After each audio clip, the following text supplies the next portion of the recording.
নির্বাচন সঠিক এবং সুন্দর নিরপেক্ষ নির্বাচন হতে হবে। আমিও চাই, আমি ভোট কেটে এমপি হতে চাই না, জোর করে এমপি হতে চাই না।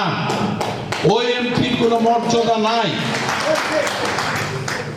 আমি মনে করি 18 সালে সংসদ নির্বাচনে একই রাত্রে 200 আমার দলের নেতাকর্মীকে গ্রেফতার করা হয় এবং সেগুলির প্রত্যেকের নেতা।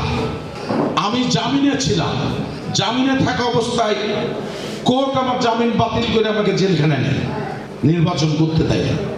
আমি চাই না পূর্বের অবস্থা বাংলাদেশে ফিরে আসুক, আমার দলও চায় না, আমার নেতা তারেক রহমানও চায় না।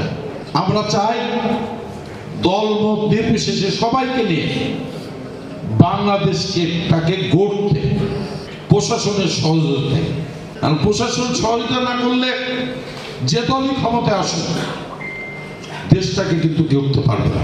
এক দল আরেক দলের সাথে হিংসা বিদ্বেষ করে দেশটাকে কেউ গড়তে পারবে না, আমি মনে করি।